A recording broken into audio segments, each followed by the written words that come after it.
This is a story titled Rico the Rabbit Who Flew to Mars. Before we begin, lie down in bed, place your phone next to you, close your eyes, and enjoy the story. On a quiet little farm at the edge of a forest lived a small bunny named Rico. But Rico wasn't like the other bunnies. He didn't enjoy hopping all day or chewing on carrots like everyone else. Rico had a bigger dream. He wanted to go to space. Every night he would lie on the grass, staring at the stars, imagining himself flying through the sky, landing on faraway planets.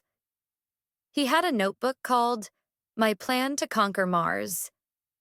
Inside, he wrote ideas, drew rocket sketches, and scribbled big notes like test parachute and don't mix carrot juice with engine fuel again.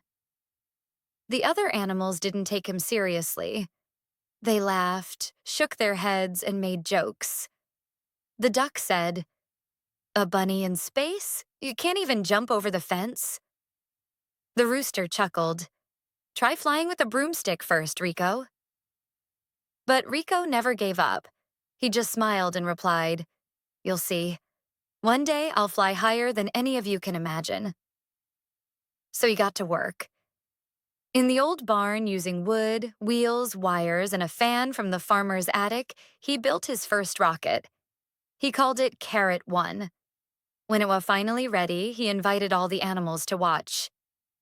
"Today," he announced proudly, "I fly to Mars." The sheep giggled.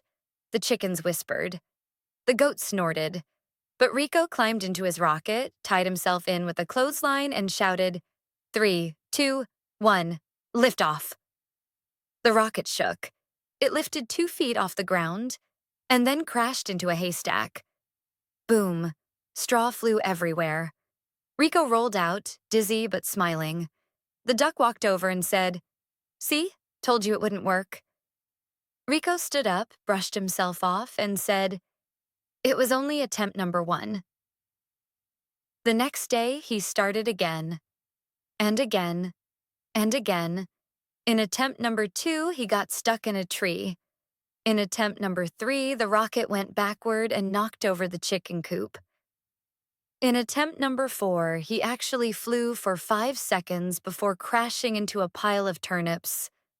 But every time he failed, Rico learned something new. He took notes. He made changes. He kept smiling.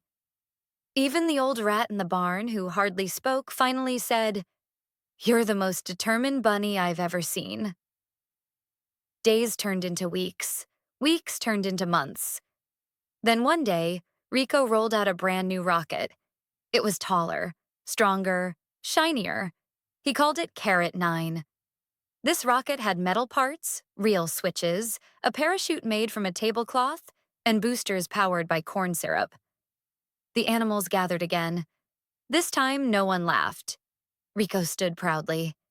He looked around and said, "This rocket carries not just me, but every lesson I've learned. I've failed, fallen, crashed, and burned, but I never gave up." He climbed into Carrot 9, closed the hatch, and whispered to himself, "This is it. 3, 2, 1, lift off." The ground shook. The rocket blasted upward. It flew past the barn, past the trees, past the clouds, and into the sky. The animals gasped. The duck fainted.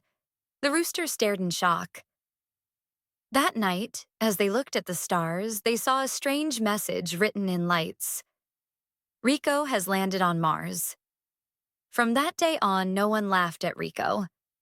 He became a hero, a legend, the bunny who dreamed big and never gave up. Whenever anyone in the farm tried something new, something hard, something others called impossible, they would say, "Be like Rico."